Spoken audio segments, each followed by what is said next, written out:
Чи можна робити будь-яку роботу, в тому числі і нашу, коли відключають світло практично на цілий день? Звичайно, що можна, і навіть не то, що можна, треба. Важкий час і сидіти, чекати, що щось тобі впаде з неба, типу жаліти, що немає світла, жара.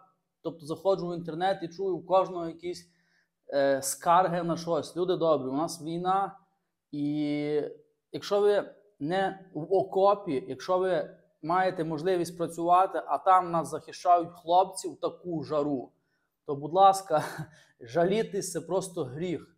Тому ми, звичайно, що не жаліємося ні на що, хоча немає світла практично цілий день, жара, не жара, це все дурниці. Основне, що ми маємо можливість працювати і годувати свою сім'ю. Отож, у нас сьогодні об'єкт абсолютно практично без світла, тому що включають там пару годин на день і всю роботу ми робимо без світла. Тому якраз сьогодні буде зосередження на цій темі, і я постараюсь розказати і показати, як ми працюємо без світла, якісь такі, знаєте, нюанси, які ми секретики, можна, це не секретики, але ми працювали без світла вже попередній, тобто півроку тому, чи коли попередня зима, коли відключали світло надовго, і ми маємо як-не-як якусь практику праці без світла. З того часу ми підкупили собі ще деякий інструмент, і тобто працювати без світла нам абсолютно без проблем. Звичайно, це важче, тому що треба підлаштовуватись під це, але повторюю, що жалітись нема на що. Тому переходимо до цієї теми сьогоднішньої. Відповідно, як ви бачите, ми вже зробили цокольний ряд і 2 ряди кахелю. Працюємо над 3-м рядом. Зараз традиційно показую вам такий рум-тур нашим об'єктом. І, звичайно, потім будемо спостерігати, як це все росте. І час від часу я буду розказувати, як працювати без світла. Зациклюватись на внутрішніх каналах ми не будемо абсолютно, тому що попередній наш об'єкт – це була ідентична групка. Кому це цікаво, хто хоче побачити, що всередині, хто є майстром і хоче собі то зробити, напишіть в коментарях або знайдіть попереднє відео, і це є ідентично. Тому сьогодні ми не зациклюємось на внутрішній частині, просто спостерігаємо за процесом, отримуємо естетичну насолоду від побаченого. Дехто бере собі щось, намотує на вус, можливо, якісь поради стануть в пригоді. Ось так. Поїхали, з Богом. Зараз швиденький огляд, а потім все ж таки я буду зупинятись на всіх процесах, над якими ми працюємо. Отож, як я завжди повторюю, найважливіше, але дуже важливий фактор – це є те, наскільки далеко робочий столик, на якому підрізаємо кахель, від самого місця, де ми працюємо. В даному випадку це є зовсім близько, тому це великий плюс. Отож, маємо ось тут столик, а ось тут відразу вхідні двері. Переходимо з вхідних дверей, само собою потім я розкажу про генератор, про все, і буквально пару кроків, і маємо кімнату, де у нас є наша вже розпочата робота. До речі, можна відразу помітити, що це є групка на 2 кімнати. Дуже давно ми її не робили, потім зупинюсь на цьому, розкажу про групку на 2 кімнати.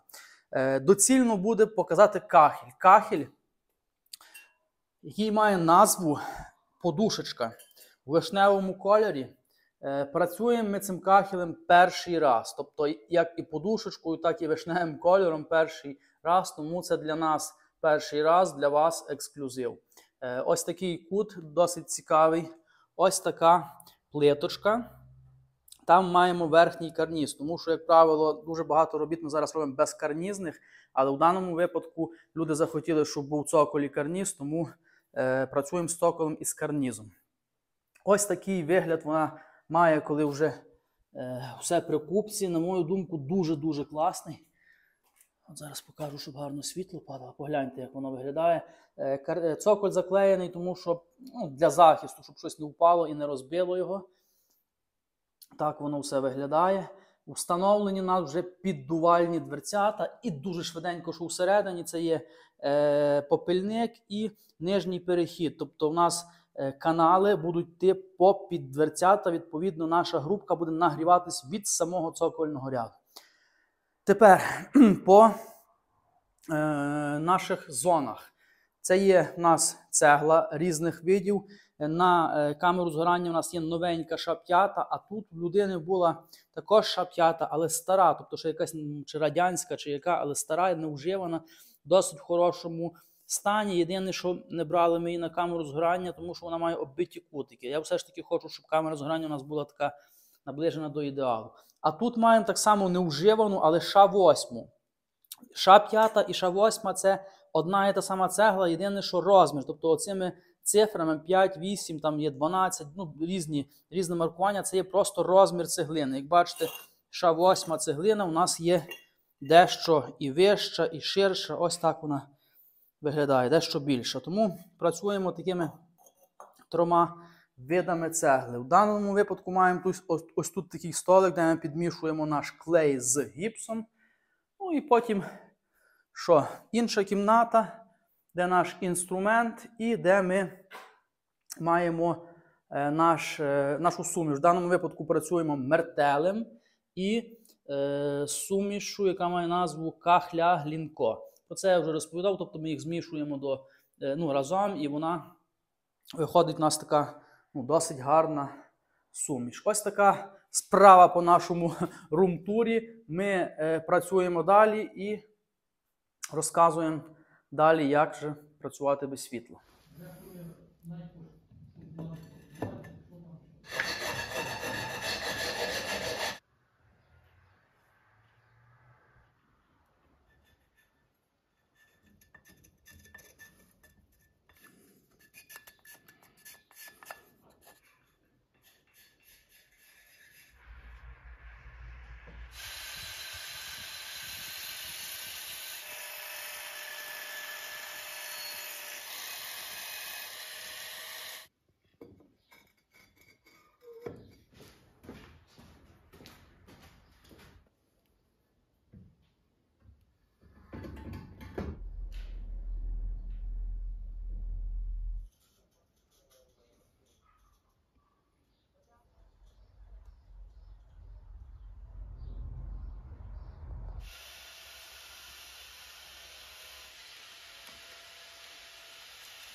Сюда.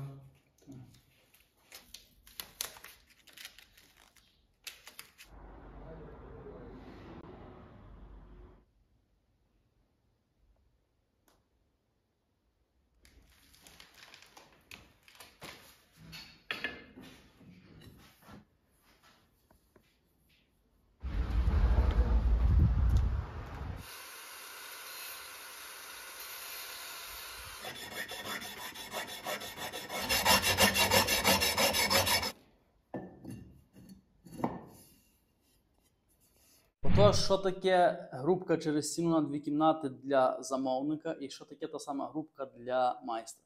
Ну, для замовника, як мінімум, це дійсно економно. Тому що, по-перше, ти купуєш практично один комплект кахелю і маєш можливість нагрівати 2 кімнати. Ну і так само з точки зору дров це те саме. Тобто палите в одній кімнаті, підкидаєте, а опалюєте 2. В деякій мірі це практично, але тут є один нюанс, про який я зараз, до речі, розкажу. Тому що тут є живий приклад, як зробити правильніше. Стосовно роботи для майстра, це є каторга, повірте. Тому що, щоб ви розуміли, я не раз повторюю, що кахель, пічний кахель, це є, напевно, найкривіший будівельний матеріал, тому що це глина. Тим більше глиняний кахель, тому що шамотний, якщо говорити про литий кахель, його заливають форму, і відповідно, яка форма, такий і кахель. Якщо форма рівна, відповідно, буде і гарний кахель. А от глиняний кахель під час сушіння його крутить в різні сторони. Тому глиняний кахель, він однозначно кривий матеріал. І якщо ти робиш грубку не на 2 кімнати, то, відповідно, ти маєш якусь приховану стіну, навіть буває 2, і туди ти можеш поставити той кахель, який ти просто не можеш вже нікуди поставити, тому що він такий кривий. В даному випадку практично всі сторони, єдину одну сторону ми маємо, де можемо заховати якусь одну кахелину.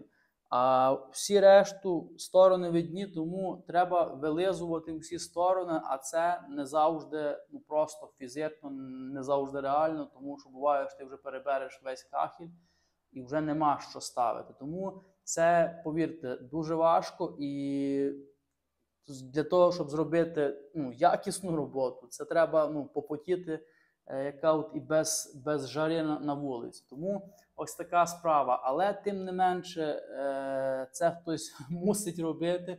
В даному випадку це ми. Тому робота йде дуже повільно, але, напевно, досить якісно. Ось так. Тепер давайте розкажу про той нюанс стосовно практичності. Отож, є два види грубок через стіну, а навіть точніше, тобто два види кінцевого оздоблення. Тобто, коли ми зробимо грубку, і перший варіант, це, як правило, це такий більш популярний, коли потім, після того, як ми зробили, от бачите, з двох боків є ось ці такі робочі зони, тому що нам їх треба. Нам треба, щоб ось цей пройом, в якому стоїть грубка, був дещо ширший, щоб ми могли ще працювати, щоб ми могли поставити оцю планочку з двох боків. Тому, як правило, приблизно ось така залишається ось такий отвір. І чомусь всі хочуть цей отвір заробити, тобто якось оздобити, тому що, як правило, це якісь бувають стратегічні кімнати, тобто якась там кухня і спальня. І отут можна дати фольговану мінвату і потім це все заробити. Тобто ми отримуємо грубку, яка повністю замурована у стіні. З одного боку це добре, тому що у нас є якась шумоізоляція, але є мінус. І то навіть не один. Перший мінус – це те, що як би ти тут не оздоблював, чи мінвату, чи не мінвату, все рівно при нагріванні грубка розширюється. І тому, як правило, після кожного опалювального сезону оцей стик дає тріщини. Це такий досить поширене явище. По-друге, як не крути, буває різне в життю, знаєте, тобто різні ситуації. І, можливо, колись настане такий час, що треба буде щось переробити. Всяке буває.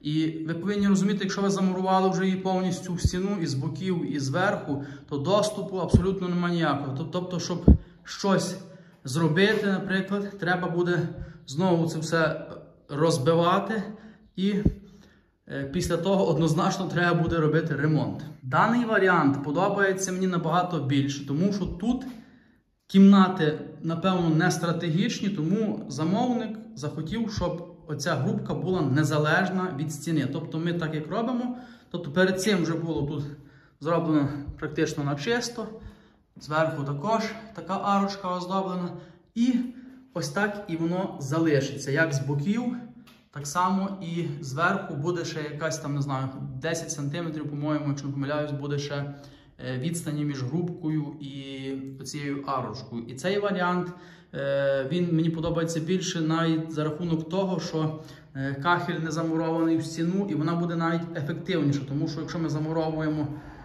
це все в стіну, то як мінімум оця одна кахелина, вона просто гріє стіну. А це, врахуйте, що це з двох боків. Якщо, наприклад, грубка на 9 рядів, це 18 кахелин, ми просто замуровуємо стіну, і 18 кахелин не дає нам ніякого ефекту. Тому, якщо ми говоримо вже про грубку на 2 кімнати, то ось такий варіант, він набагато кращий, як той, що замуровувати в стіну. Але, на жаль, не всім так виходить, тому що, повторюю, можливо, якісь там кімнати такі, що треба, щоб була ізоляція. І більшість грубок, яких ми робили, яких я бачу, це все замуровано. Тобто цієї шпари між грубкою і стіною нема.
Давайте поговоримо, як ми працюємо без електроенергії. Якраз зараз у нас немає електроенергії, ну як і весь попередній час. Щоб ви розуміли, сьогодні на 3 години, поки що від ранку дали, там від 6 не було 5 годин, потім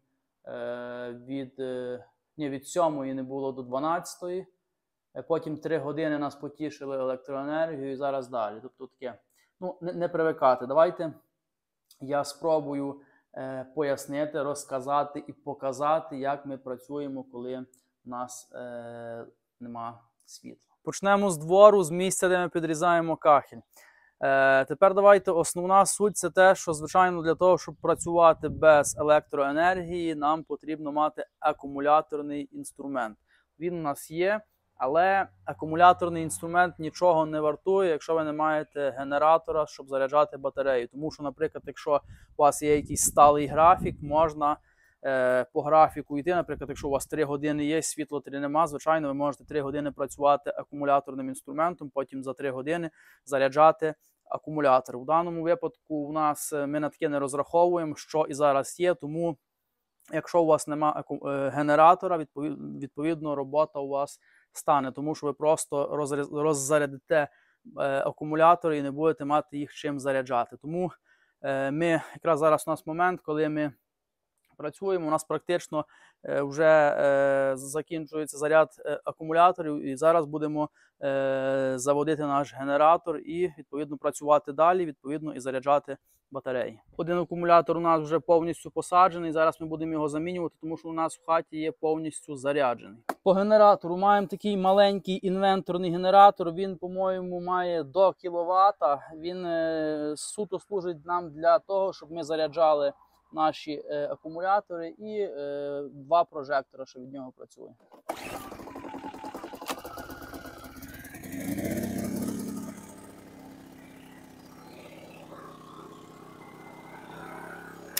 Що у нас працює зараз від генератора? У нас працює зарядне. Ми поставили заряджати ось таку батарею. Вона у нас 6 амперна. У нас є 2 6-амперні, тобто вона у нас для болгарки. Ці 2 батареї для болгарки, тобто поставили повну на болгарку, цю заряджаємо. Також зараз працює 1 прожектор і також працює ще 1 прожектор. Звичайно, можна там ще включити якесь зарядне, зарядити телефон, тому подібне. Це по 6-амперних батареях. Також у нас є ще 2 батареї 4-амперні, вони у нас стоять на прожекторі. Оцей прожектор ми включаємо, коли у нас повністю заряджені батареї і просто не хочемо, щоб гудів генератор. Тоді ми виключаємо генератор і відповідно працюємо собі болгаркою, а світимо ось таким прожектором. Він такий досить достатньо його для того, щоб працювати. Ось такий він має 1 прожектор і ось тут такі ще 2 менші. Тобто є така 1 батарея і 1 батарея взагалі, яку ми практично не використовуємо, така, знаєте, поки що запасний варіант. Для того, щоб розмішувати суміш, маємо ось такий перфоратор, але, якщо чесно, ми його практично не використовуємо для того, щоб розмішувати суміш. Зараз розкажу чому. І це, до речі, один з наших таких лайфхаків, чому ми не використовуємо ось той перфоратор, тому що ми, коли появляється світло, замішуємо собі багато суміші і, відповідно, не садимо батарею для того, щоб розмішувати суміш. Тому що суміш, вона може стояти, ми замішали ще вчора, вона абсолютно не міняє ніяку консистенцію, яку розмішали, така і є. Відповідно, намішуємо багато суміші і собі просто, коли у нас закінчилось, ось тут в ведрі суміш закінчилась, ми просто її добираємо. Тобто така економія акумулятора і один з наших таких лайфхаків. Другий лайфхак – це те, що ми стараємось, практично не те, що стараємось, майже так і виходить. Коли нема світла, ми кладемо кахель. Якщо, наприклад, взагалі при нормальних умовах, коли світло є, то ми працюємо, тобто кладемо ряд кахелю і потім кладемо ряд цегли. Якщо у даній ситуації, то ми можемо покласти навіть 2 ряди кахелю без світла, а потім, коли з'являється світло, ми замуровуємо всередині цеглою. Ну і з цього виходить третій лайфхак, це те, що ми не ріжемо цеглу акумуляторною болгаркою. Тобто чекаємо на світло, і коли з'являється світло, відповідно кахель у нас виставлений, і коли з'являється світло, відповідно ріжемо вже цеглу тільки мережевою болгаркою, тим самим також економимо акумулятор, тому що різ, тобто кахель ми практично не ріжемо, а тільки шліфуємо збоку, відповідно акумулятора стає надовго. Якщо починаємо різати, акумулятор сідає дуже швидко, тому бажано таке не робити. Так швиденько увів вас в курс справи, показав, як ми працюємо з акумуляторним інструментом, але вся суть в тому, вам потрібно зрозуміти, що вам потрібно старатись, коли є мережа, старатись якомога більше підготувати всього. Коли її нема, старатись робити ті маніпуляції, ту роботу, яка не потребує великих зусиль, тобто від акумулятора. Наприклад, повторюю, ми, от зараз навіть чути, як Діма ріже, коли ми працюємо акумулятором, ми тільки працюємо з кахелем, ну і якщо виключаємо генератор, то включаємо прожектор. Тобто тільки дві батареї у нас задіяні. Це на болгарці і на прожекторі. І таким чином, якось, слава Богу, працюємо. Воно, звичайно, важко, воно довше набагато. Ти постійно такий, знаєте, підлаштовуєшся під все, але працюємо. Тобто не сидиш, а працюєш, не чекаєш ні на що. Тому що зараз просто нереальні відключення. Попередній той локдаун, це було там тієї зими, по-моєму, воно якось було простіше, тому що були якісь графіки і можна було щось спланувати. Ми тоді ще навіть не мали генератора і виживали. Зараз без генератора ми просто би не вижили, тому що, наприклад, в графіку вказано, що світла не буде 3 години, насправді його нема 5 годин. Тому того року ми ще могли вижити без генератора, цього року вже зовсім інші реалії. Переналаштовуємося, вже працюємо з генератором. Але повторюю знову, що як би не було важко, працюємо, тому що нічого тобі не впаде ні звідки. Тому треба підлаштовуватись під будь-що, тому що такий час, що ми зробимо? Від нас мало що залежить. Працюємо. Групка поволі росте. Я вже казав, що так повільно, але звичайно, що вона виросте однозначно. В кінці тижня ми її закінчимо, тому ось така справа з світлом.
Хто слідкує за нашими відосиками, знає, як я люблю перед тим, як розпалювати, познімати гарні кадри, як я накладаю дрова, як я рубаю дрова. Сьогодні я вирішив це не робити, тому що я хотів пошвидше показати вам цю неймовірну красу. Як я вже і казав, перше ми працюємо вишневим кольором, перше ми працюємо кахелем подушечка. Що я можу сказати про вишневий колір? Вишневий колір мені дуже-дуже подобається. Коли ти тримаєш одну кахілинку в руці, звичайно, ти не можеш оцінити цю всю красу. Але коли виростає ось ця велич, воно дійсно стає просто неймовірне. Тому беріть на замітку собі цей колір, він дуже гарний, тобто він впишеться в будь-який інтер'єр. Тепер стосовно нашої роботи.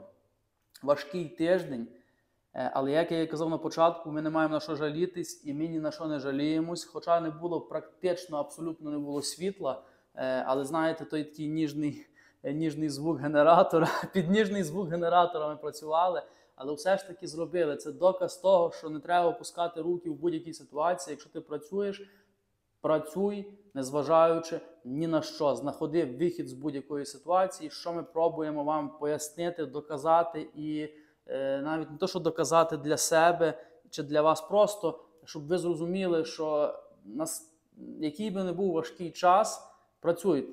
Працюйте, тому що ми не маємо іншого виходу. Опускати руки – це найлегше, що може зробити людина, а опускати їх не треба ніколи. Тому ми власним прикладом показали, що можна зробити ось таку красу навіть без електроенергії. Зараз традиційно, як завжди, я показую з всіх ракурсів. І я завжди чекаю від вас вашої підтримки. Ваша підтримка – це є, як правило, коментарі, вподобайки. І також ви можете поширювати наші відео у своїх соцмережах, щоб нас побачило ще більше людей. Тому що колись я, знаєте, недооцінював нас. А тепер я відкрито говорю, що я хочу, щоб нас побачили, тому що наша робота заслуговує, щоб її бачили люди, тому що ми вкладаємо в кожну кахілину душу. І як би це не звучало, можливо, це хтось не вірить, можливо, це виглядає якось банально, ці слова, але це дійсно щира правда. Кожна кахілинка, вона з душею, тому що ми її вилизуємо я навіть не знаю, тобто, що можна зробити з такого глиняного кахелю, наголошую, кривого, те ми робимо. Тому результат на вашу оцінку.